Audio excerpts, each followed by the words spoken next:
नमस्कार। आईएएस बनना ये सपना तो भारत में न जाने कितने ही लोग देखते हैं। तो आज चलिए इस प्रतिष्ठित और सच कहूँ तो काफी मुश्किल सफर को करीब से समझते हैं, बिल्कुल स्टेप बाय स्टेप। तो आगे क्या क्या देखने वाले हैं? सबसे पहले बात होगी आईएएस के सपने की, फिर देखेंगे कि इसके लिए क्या योग्यता चाहिए।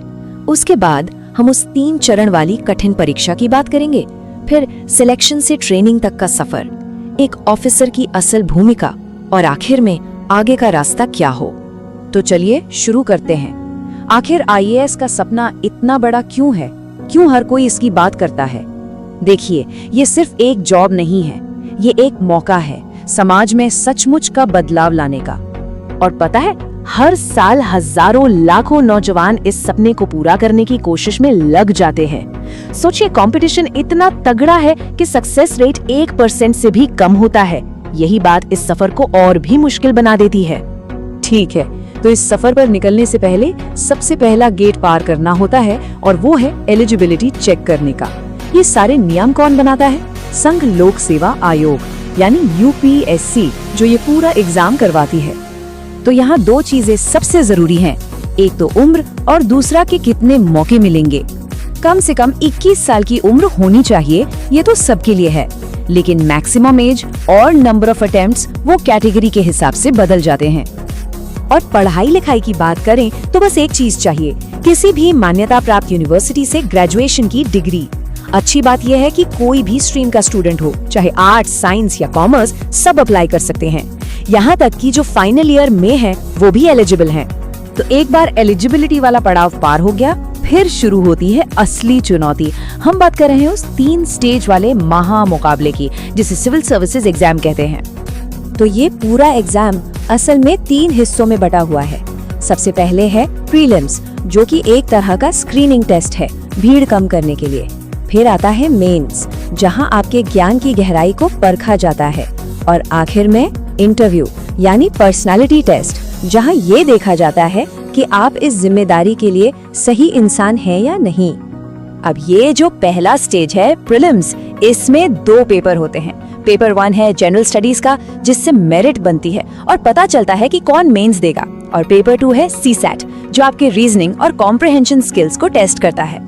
इसमें बस क्वालिफाई करना होता है, मतलब मिनिमम मार्क्स लाने होते हैं।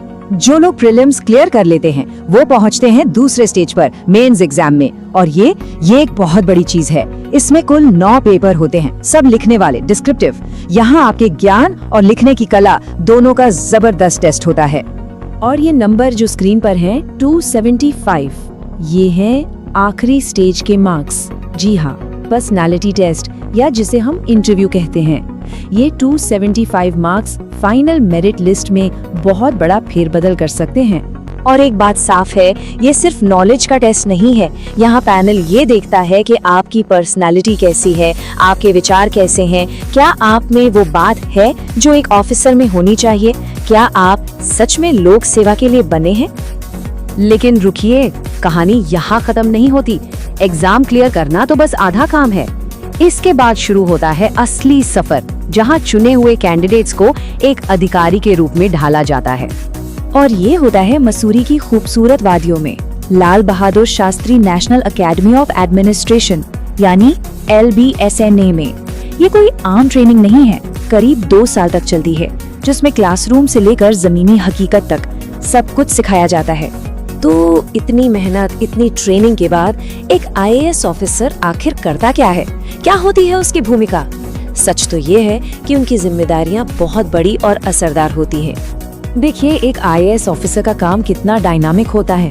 वो एक डिस्ट्रिक्ट मजिस्ट्रेट या SDM के तौर पर पूरे जिले को संभाल सकता है, सरकारी योजनाओं को लागू करवा सकता है, या फिर वही ऑफिसर सेक्रेटेरिएट में बैठकर पूरे राज्य या देश के लिए पॉलिसी बना सकता है। मतलब फील्ड वर्क से लेकर पॉलिसी मेकिंग तक सब कुछ। चलिए अब थोड़ी प्रैक्टिकल बात करते हैं। उन सभी एस्पिरेंट्स के लिए जो इस रास्ते पर चलना चाहते हैं, उनको क्या करना चाहिए? एक सवाल जो हमेशा पूछा जाता है, तैयारी कब से शुरू करें? और इसका जवाब है 12वीं के बाद का जो टाइम होता है ना, ग्रेजुएशन के साल, वो फाउंडेशन बनाने के लिए बेस्ट होते हैं। तो क्या करना है? सबसे पहले तो किसी भी डिग्री कोर्स में एडमिशन ले लीजिए, फिर यूपीएससी का सिलेबस समझना शुरू कीजिए, रोज अखबार पढ़ने की आदत डालिए, जैसे द हिंदू या इंडियन एक्सप्रेस। और सबसे जरूरी, हर मुद्दे पर अपनी एक समझ, एक राय बनाने की कोशिश कीजिए। अच्छा, एक और सवाल जो बहुत लोग पूछते हैं कि क्या कॉमर्स वाला स्टूडेंट IAS बन सकता है? तो इसका जवाब है हाँ, बिल्कुल बन सकता है। ये एग्जाम किसी एक स्ट्रीम के लिए नहीं बना है, ये सबके लिए है। देखिए, असल में सफलता आपकी डिग्री पर नहीं, आपकी स्ट्रैटेजी पर डिपेंड करती है।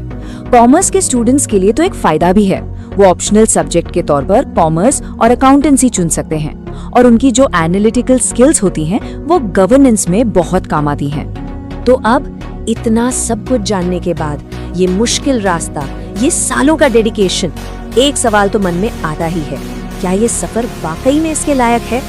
हाँ, रास्ता बहुत मुश्किल है, इसमें कोई शक नहीं, लेकिन जो इसका इनाम है, एक IAS ऑफिसर बनकर देश की सेवा करना, वो सच में बेमिसाल है। यही वो जज्बा है जो हर साल लाखों लोगों को इस रास्ते पर खींच लाता है। हमारे साथ इस सफर को समझने के लिए बहुत बहुत शुक्रिया।